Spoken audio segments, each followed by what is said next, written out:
Whanganui te awa tupua, tēnā koutou. E te rangatira e hone, tēnā koe e whaka moimiti e whaka tau nei ki a tātou I tēnei rā. O reira tēnā koe a tēnā koutou. I looked at the program and I saw myself in the area of rangahau, and I saw the people in the same group, and I'm going, holy hell, they are the mad scientists, Sheree, or they're geeks, and what the hell am I doing in this group? So if I don't get this right, then I'm a geek. If it's great, then I'm a mad scientist. No reira, tēnā koutou.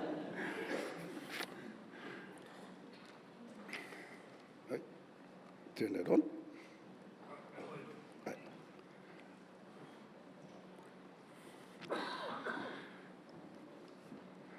The Te Arawa Lakes Trust was set up to manage on behalf of Te Arawa the 14 lakes. And the whakapapa to the Te Arawa Lakes Trust came in a lot of different forms. And the first one was the Te Arawa Māori Trust Board that was set up in 1924. And quite an interesting story there, because one of our kaumātua from Ngāti Pikiao got caught catching a trout. And they were prosecuting him for taking this trout. That was in 1908. And they said to him, why did you take the trout? His defense was, because you put your fish in my lake and ate my fish. So there's no more of my fish that I can eat. So you can't charge me with that offence. 1908 that was. 1924, Te Arawa people finally had resolution to that by recognising their mana whenua over the lakes through the Te Arawa Trust Board settlement. And since then they were managing for on behalf of Te Arawa, not just the lakes themselves, but also the taonga species within those lakes. The Te Arawa Lakes Trust in 2006, under their settlement, were given specific duties to carry out. And in relation to this particular kaupapa today and tomorrow, those 4 items identified pretty much highlight that. They also were actively involved when they started with the setup of the first National Māori Tuna Association. And Ken mentioned my whanaunga, John Wookie, from Whakatane, who bluntly was on the campaign trail to get back into regional council. And he thought, if I get all these Maoris on board with me, I'll get their votes. Well, that's what we see it about, his effort to set up a National Māori Tuna Association. And a number of hui were held, and the entity was set up itself, chaired by, at that time, Tame Moana from Waikato Tainui. The short of it is that after 2 to 3 years, that association went nowhere. And the kōrero today and tomorrow is looking at how do we look after our tuna? How do we do that? And I see on the last day there's some discussion around possibly a national organisation as well. Koe nei te whakapapa o te tū o te kōrero I te rānei. In Te Arawa, there's a number of dreams they have or wishes they were wanting, in particular to the lake settlement. And the biggest thing, of course, was for them to be having those things encapsulated within those documents that gave effect to them. The trouble was, though, they didn't have the rights and or the recognition of their mana over the lakes to do that.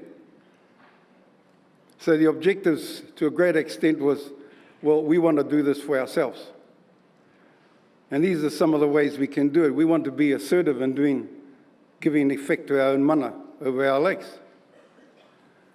We also want to tell you what our values are, not have them dictated to by you and or marginalised, or the actual understanding and meaning of them changed.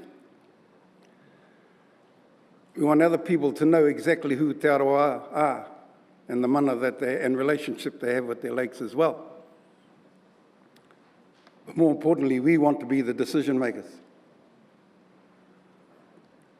One of the legislations, apart from the Settlement Act, that gives effect to this was the Te Arawa fishery regs.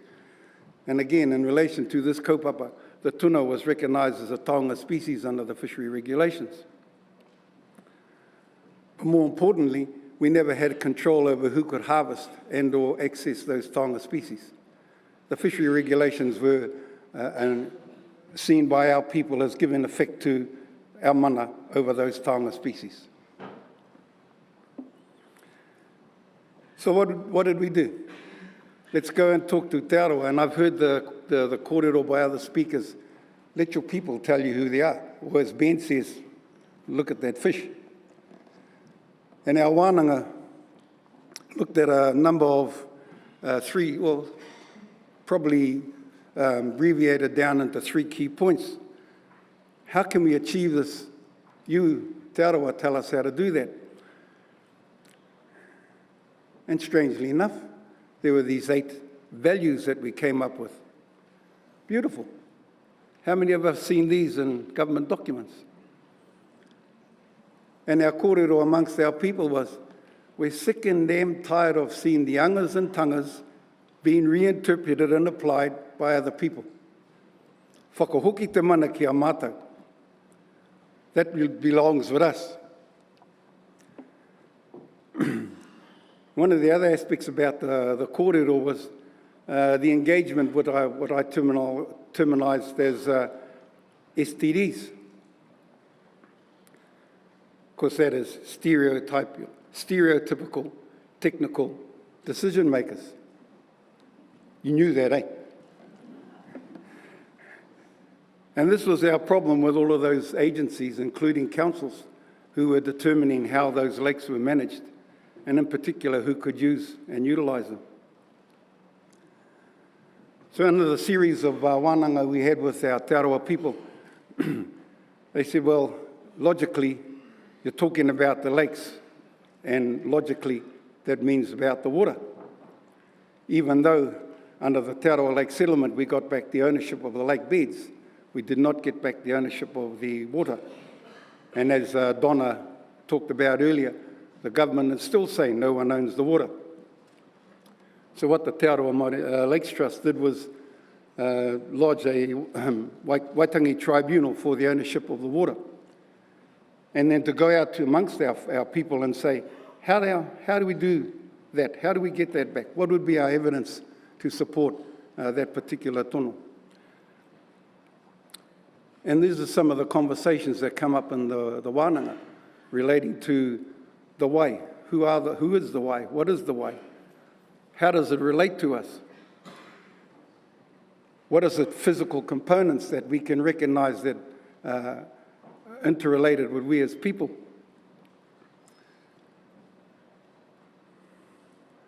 And the biggest thing that our people agreed to was, okay, the way will be our framework. How we fleshed it out will need some more work. And this took about 2.5 years worth of wānanga with our wider Te Arawa people.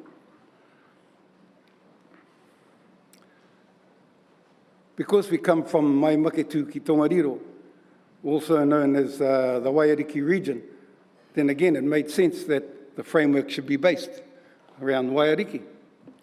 Also, having a look at the interpretation, or one of the interpretations, it also gives effect to the mana of the Wai and the mana of Te Arawa.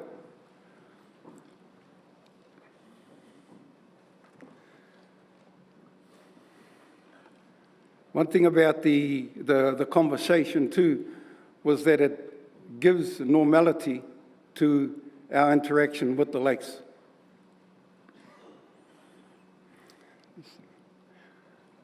And again, te mana o te wai.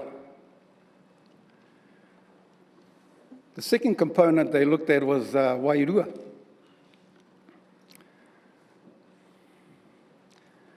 Something that we all have an understanding of, and I'm not making any assumptions here. Again, recognises te mana o te wai. And the third component they talked about, the second component as a baseline, was wai ora.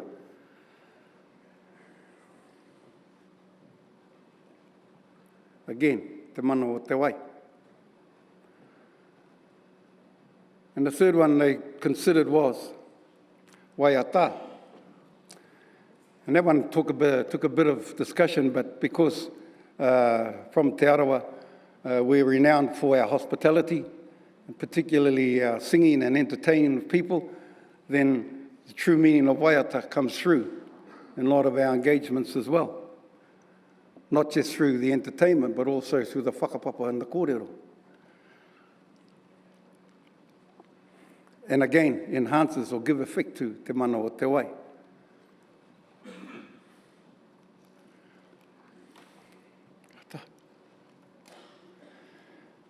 That was the easy part. And as I've heard today and others have said, it's easy to come up with your connection, but how do you give effect to that?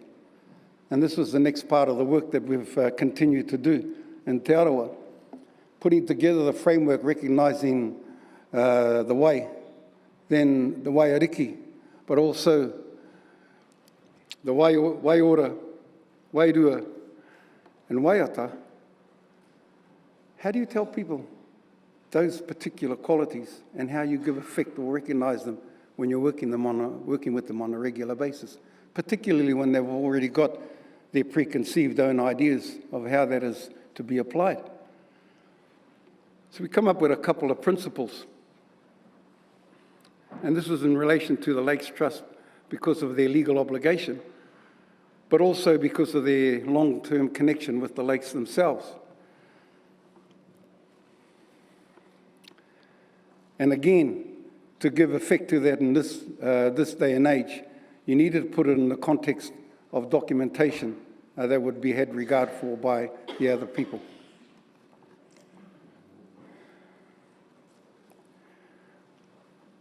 What we didn't want to do was just limit it to Te Arawa. We wanted it to be available for anybody else if they needed a framework or some information that they could utilise in their engagement, whether that was to do with water or any other aspect of their own identity. And you've heard the kōrero, again, this is nothing new, mātauranga based. And the last part was, if we can identify those particular sites of cultural significance to the Te Arawa, iwi, hapū and whānau, then we're able to give more effect to that. The big pushback from our own people, however, was, well, we're not going to tell anybody those stories because they'll utilise that and or they could bastardise that information, or even those particular taonga that might be found in those areas. So there was a lot of discussion around how do you give effect to this. And at this stage, the discussion at one hui, one of the kaumātua said, well, there's another aspect of wai that we haven't discussed, and that was wai mate. And the kōrero developed around wai mate, in the end had a majority opinion that each iwi, hapū and whānau will have their own interpretation of wai mate and how it applies directly to them. For example, where I come from in Whakarewarewa, a lot of the geothermal waters is considered by other people as wai mate, because certain features or qualities you won't find in that particular water. And in the end, wai mate was not incorporated into part of the Tuapapa, but it was an aspect of waiariki that recognises the different values that water has in its own space.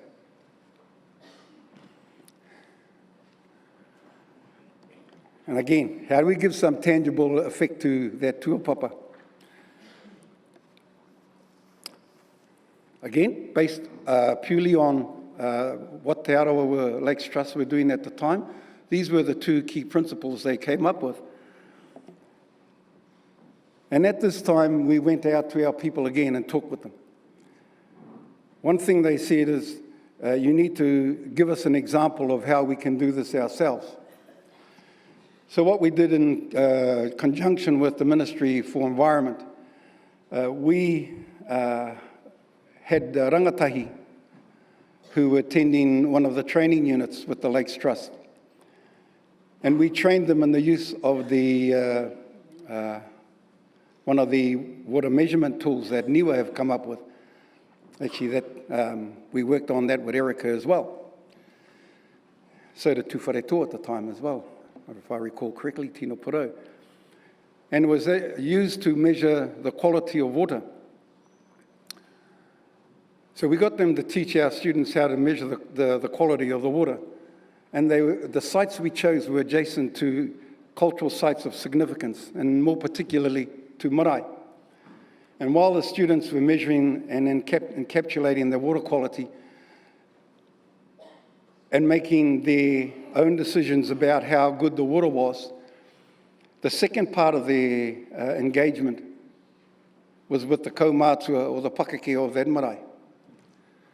And those pakeke would tell their stories of their own engagement, of their own mātauranga, about the water related to those particular marae. And those two lots of information were pulled together to give a better understanding of the water in those particular areas. One of the other aspects we did with Ministry for the Environment was for them to put together a data management system. So on one hand, you have the scientific data that's coming in. On the other, you've got the mātauranga or the kōrero tawhito of Te Arawa. But also you've got all of that information that is relevant for resource management, consent applications that is held by regional councils. That information was pulled together into one data management system. And using GPS, you could track a particular point. You click on that point, that information is brought together, and it gives you the relevant information to that particular site that would then inform the Te Arawa Lakes Trust with regards to that particular resource consent application. That blew the regional council away, particularly. And we're in pretty good discussions with them about how that could be utilised across the board. So moving forward, one of the kōrero that came up in the wānanga by our own people was that, well, thankfully, we've got a bit of information, but it's only our starting point.